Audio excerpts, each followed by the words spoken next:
Hello YouTube, this is an Ace Special, and today I have some news for you. Back in May this year, I did a video talking about the Deadpool game no longer being region locked. Well, I've got some more news for you guys. It's now back on Steam! Yes, after being pulled from Steam due to an expiring license, the Deadpool game has made a rather interesting comeback, and you guys can now buy it on Steam. Sounds like good news, right? In fact, it sounds like great news!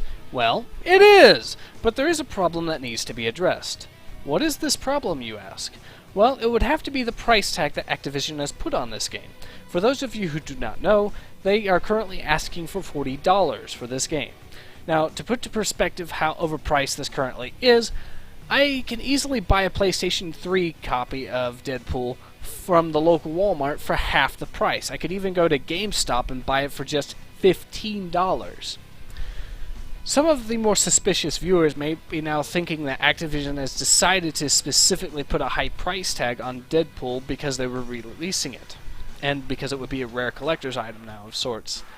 Well, this isn't truly the case though. This is actually a problem that Activision has with some of its other games. To elaborate what I mean, I actually had a look at some of the games Activision published and has put onto Steam. I specifically looked at games that were just as old, if not older, than Deadpool, and not only were many of those games just as expensive, some were even more pricey. I'd like to list off some examples here.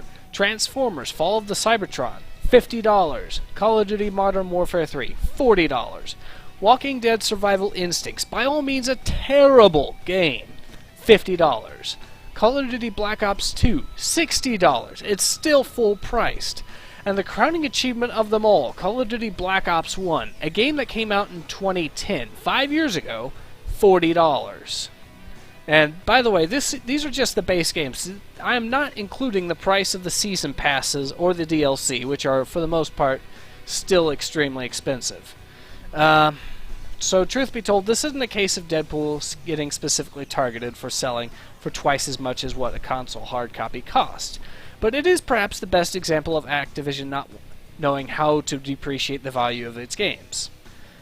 This, however, hasn't been really noticed for a while because of a few reasons. First of all, when most people buy older games, they tend to buy used or at the very least games that are on a discount, such as during a Steam sale. Secondly, unlike Deadpool, most of the other games that I've mentioned have always been available and have never really been pulled from Steam.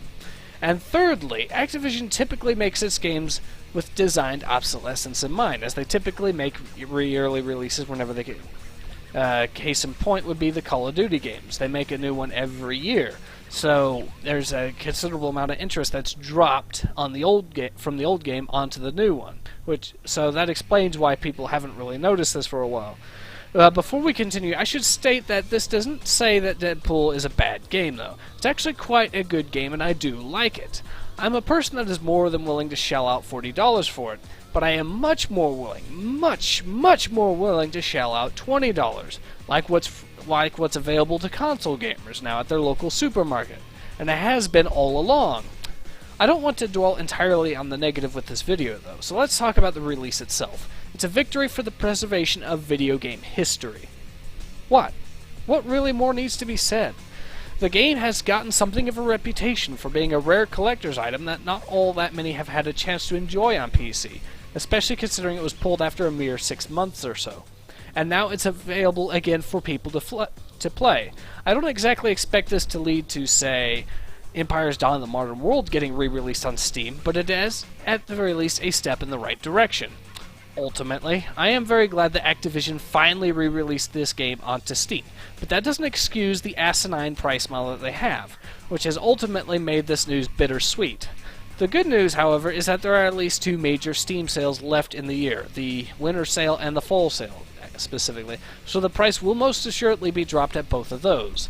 So from now, my advice will be to pick it up when it goes on sale, and it's safe to say that Activision won't be pulling the game from Steam again within this year at the very least. Not when the Deadpool movie is coming out in 2016 anyways. So that is all I really have to say at the time. Hope to hear from you guys about your thoughts on this.